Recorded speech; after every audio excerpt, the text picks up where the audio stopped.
بسم الله الرحمن الرحيم. أعوذ بالله من الشيطان الرجيم. بسم الله الرحمن الرحيم. الحمد لله رب العالمين، وصلى الله على نبينا محمد وآله الطاهرين وصحبه المنتجبين. اللهم صل على محمد وآل محمد. معزز طلبہ کرام، السلام علیکم۔ آج کے سبق میں ہم علم اصول کا موضوع سمجھنے کی کوشش کریں گے کہ علم اصول کا موضوع کیا ہے، اور ساتھ میں یہ بھی بتائیں گے کہ علم منطق اور علم اصول کا آپس میں کیسا تقابل ہے۔ شہید کا نے ایک مثال کے ذریعے سمجھایا ہے کہ علم اصول کو آپ فقہ کی منطق قرار دے سکتے ہیں۔ علم اصول فقہ کے لیے وہی حیثیت رکھتا ہے جو انسانی فکر کے لیے، انسانی سوچ کے لیے علم المنطق رکھتا ہے۔ تو اس کی وضاحت کریں گے۔ اس سے پہلے عبارت کو پڑھ لیتے ہیں۔ فرماتے ہیں کہ موضوع علم الاصول، فما هو موضوع علم الاصول الذي تدور حوله بحوثه؟ إننا إذا لاحظنا التعريف الذي قدمناه لعلم الأصول استطعنا أن نعرف أن علم الأصول يدرس في الحقيقة الأدلة المشتركة في علم الفقه لإثبات دليليتها، وبهذا صح القول بأن موضوع علم الأصول هو الأدلة المشتركة في عملية الاستنباط۔ علم الأصول منطق الفقه، ولا بد أن معلوماتكم عن علم المنطق تسمح لنا أن نستخدمه كمثال لعلم الأصول، فإن علم المنطق كما تعلمون يدرس في الحقيقة عملية التفكير مهما كان مجالها وحقلها العلمي، ويحدد النظام العام الذي يجب أن تتبعه لكي يكون التفكير سليما. مثلا يعلمنا علم المنطق كيف يجب أن ننهج في الاستدلال بوصفه عملية تفكير لكي يكون الاستدلال صحيحا.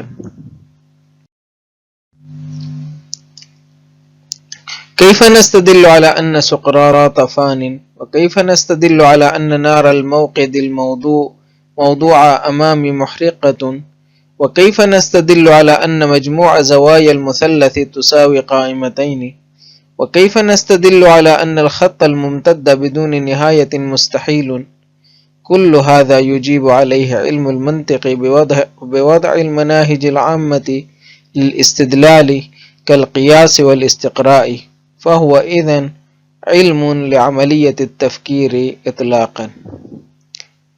یہ تو ہے آج کی عبارت۔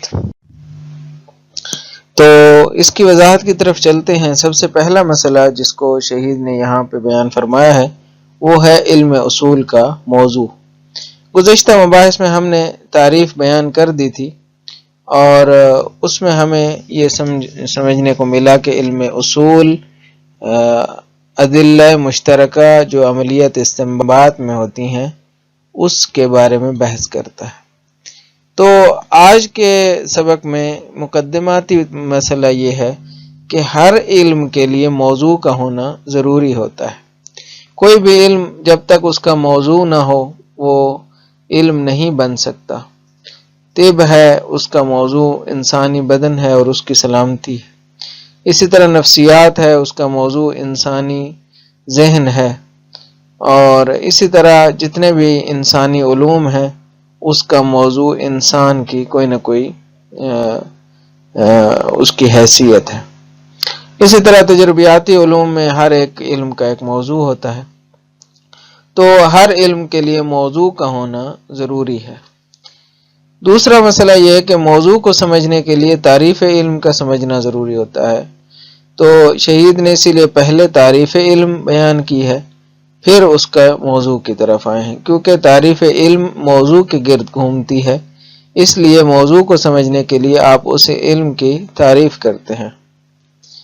اور ہم نے وہاں پہ پہلے بھی بتا دیا ہے، آج اس کو مزید تاکید کے ساتھ بیان کر رہے ہیں کہ علم اصول اصل میں ادلہ مشترکہ کی دلیلیت کے اس بات کے درپے ہے، یعنی اس بات کے درپے ہے، اس بات کے پیچھے ہے کہ مشترکہ جو ادلہ ہیں، مشترکہ عناصر کا بھی شہید نے اس کو نام دیا تھا، ان کی دلیلیت کو ثابت کیا جائے۔ علم اصول اس چیز کے درپے ہے کہ جو مشترکہ ادلہ ہیں ان کی دلیلیت کو ثابت کیا جائے۔ ہم نے مشترکہ ادلہ کی بھی تعریف بیان کر دی تھی کہ اس سے مراد وہ دلائل ہیں جو تمام ابواب فقہی میں کارآمد ہیں، جبکہ اس کے مقابل میں ادلہ خاصہ ہیں جو فقط بعض ابواب فقہی میں کارآمد ہیں، دوسرے باب میں کارآمد نہیں ہیں۔ لہذا جب علم اصول اس بات کے درپے ہے کہ مشترکہ ادلہ کی دلیلیت کو ثابت کرے، تو علم اصول کا موضوع ادلہ مشترکہ ہی بنے گی، یعنی ادلہ مشترکہ جو کہ ادلہ خاصہ کے مقابل میں ہیں، یہ علم اصول کا موضوع ہے۔ علم اصول ادلہ مشترکہ کی بحث کرتا ہے، جبکہ علم فقہ کے اندر ادلہ خاصہ کو زیر بحث لایا جاتا ہے، اور ادلہ مشترکہ بھی اس میں استعمال ہوتی ہیں ایک معاون کے طور پر، یعنی ادلہ خاصہ کے اندر استدلال کرنے کے لیے ادلہ مشترکہ کی ضرورت پڑتی ہے۔ جیسا کہ ہم نے مثالیں دے دیں، زرارہ کی روایت ادلہ خاصہ میں سے ہے، تو اس کو اب اس کی حجیت کو ثابت کرنا ہے، تو وہ حجیت کی بحث ادلہ مشترکہ کی بحث ہے۔ اسی طرح اس کی دلالت میں ظہور کی بحث ادلہ مشترکہ کی بحث ہے۔ لیکن اصل جو دلیل خاص ہے وہ کیا ہے؟ ایک حدیثی دلیل ہے یا ایک آیت ہے، وہ ادلہ خاص میں شامل ہے۔ تو پس یہ بحث ہو گئی علم اصول کے موضوع کی۔ اگلی بحث جو ہے وہ یہ ہے کہ شہید جو ہے وہ علم اصول کی حیثیت کو سمجھانے کے لیے علم المنطق سے فائدہ اٹھاتے ہیں، اور علم اصول اور علم منطق کا تقابل پیش کرتے ہیں کہ ان دونوں کا آپس میں کیا تقابل کیا جا سکتا ہے، علم اصول کو سمجھنے کے لیے علم المنطق کی مثال کیسے کارآمد ہو سکتی ہے۔ تو اس حوالے سے شہید فرماتے ہیں کہ علم منطق سوچنے اور فکر کرنے کے پروسیجر پر گفتگو کرتا ہے، جسے عملیات التفکیر کہا جاتا ہے۔ جیسا کہ ہم نے پہلے بتایا کہ عملیات الاستنباط ہوتے ہیں، اور عملیات الاستنباط میں عناصر مشترکہ ہوتے ہیں، اسی طرح علم منطق میں عملیات التفکیر ہوتے ہیں، سوچنے کا پروسیجر۔ اور علم المنطق کیا کرتا ہے؟ فکری مناہج کی اصلاح کرتا ہے، بتاتا ہے کہ یہ جو آپ کے سوچ کا انداز ہے، یہ جو روش ہے، یہ جو آپ استعمال کر رہے ہیں، یہ استدلال کر رہے ہیں، یہ استدلال درست بھی ہے یا درست نہیں ہے۔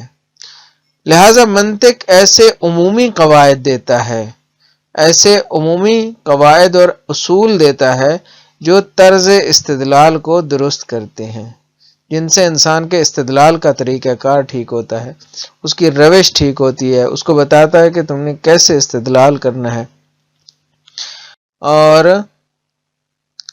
اس کے لیے چند ایک مثالیں شہید بیان کرتے ہیں، کیسے استدلال کرنا ہے اور کیسے استدلال کو درست کرتا ہے۔ سب سے پہلی مثال یہ ہے کہ سقراط فانی ہے، اس پر کیسے استدلال کریں کہ سقراط کیا ہے؟ فانی ہے، سقراط نے ایک دن مرنا ہے۔ تو کہتے ہیں کہ اس کو یوں استدلال کریں گے کہ سقراط انسان ہے، انسان متغیر ہے، لہذا سقراط بھی متغیر ہے۔ ہر متغیر فانی ہے، ہر متغیر نے ایک دن مرنا ہے، ایک دن فنا ہونا ہے، ایک دن ختم ہونا ہے، لہذا سقراط نے بھی ایک دن فنا ہو جانا ہے۔ تو یہ ایک استدلال ہے جو کہ جس میں شکل اول استعمال ہوئی ہے، اور اس کو صغرا اور کبرا بنانے کا جو طریقہ کار ہے وہ اس مثال میں پیش کیا گیا ہے۔ دوسری مثال یہ ہے کہ میرے سامنے جلنے والی جو آگ ہے یہ جلاتی ہے، اس پر کیسے استدلال کریں؟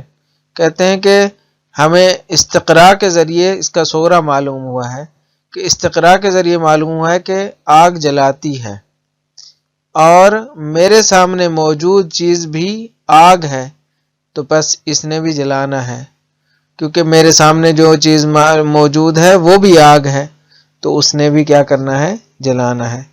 تو بس ایک جو کلیہ ہے، جو کبرا ہے، وہ کیا ہے؟ استقراء کے ذریعے معلوم ہوا ہے کہ آگ جلاتی ہے، اور جو کہ میرے سامنے بھی جو چیز موجود ہے وہ بھی آگ ہے، تو اس نے بھی جلانا ہے۔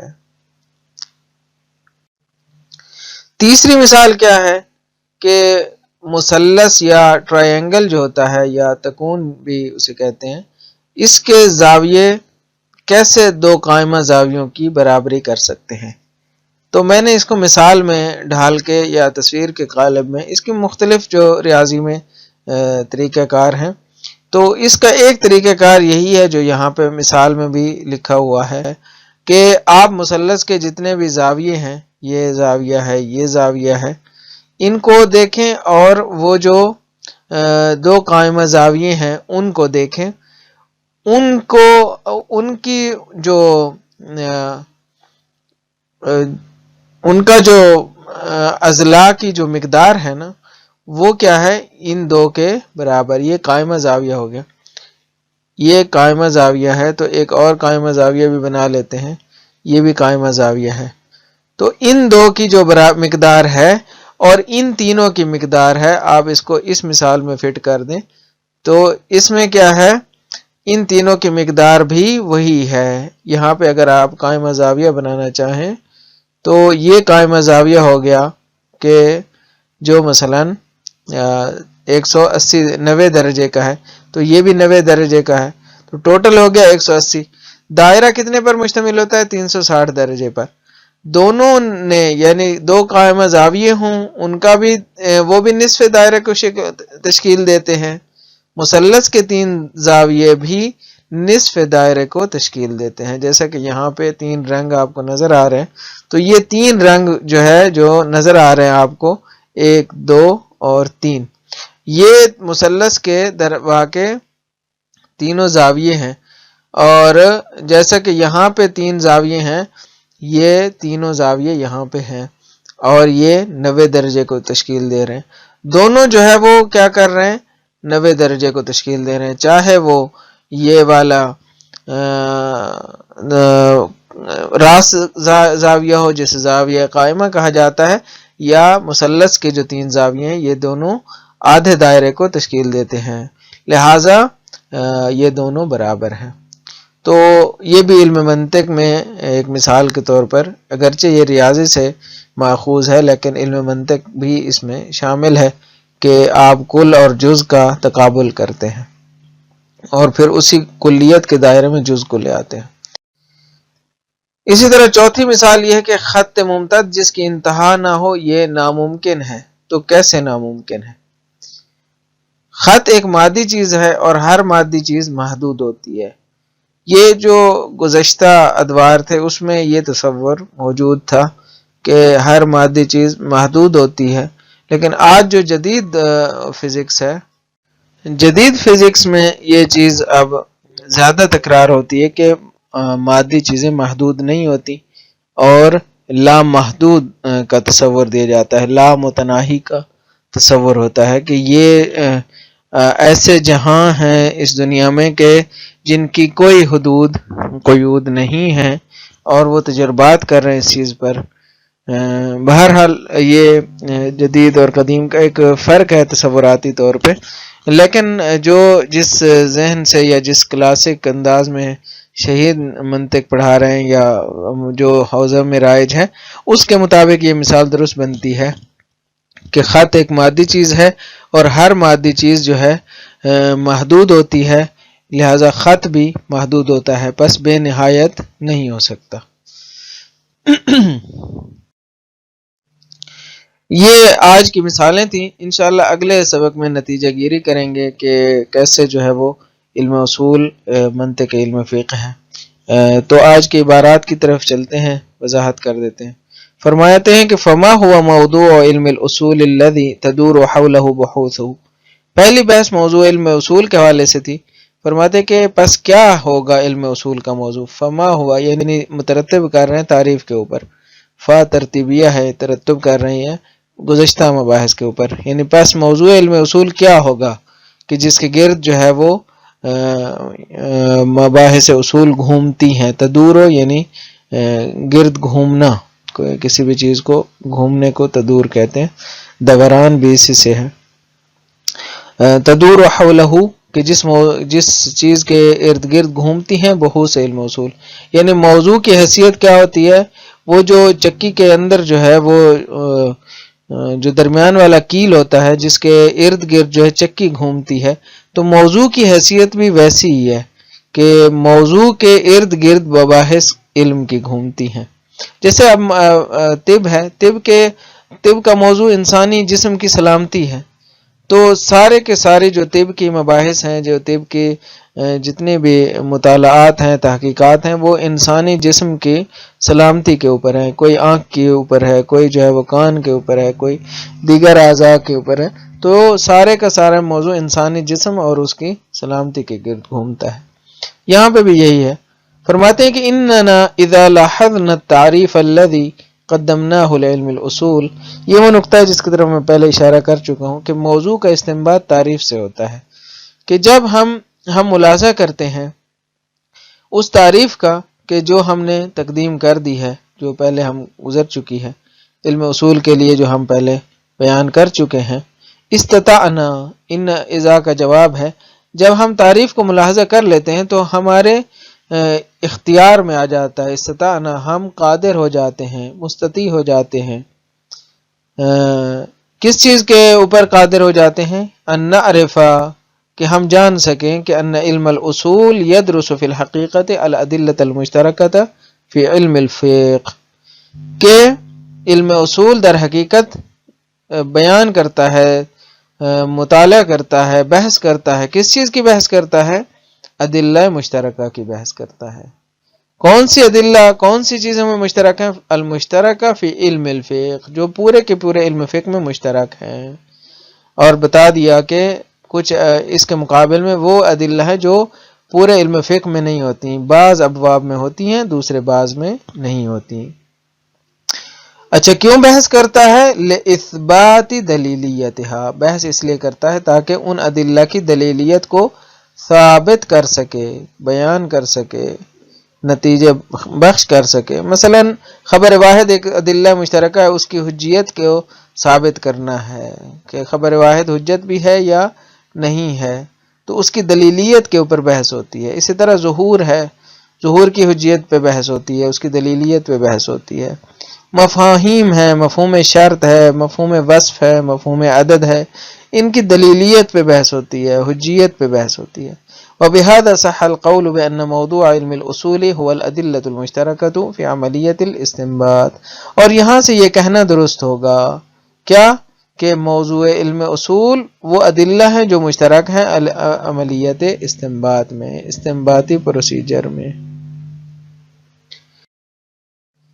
اگلا جو عنوان شہید دے رہے ہیں وہ یہ ہے کہ علم الاصول منطق الفقہ، علم اصول منطق فقہ ہے. کیسے؟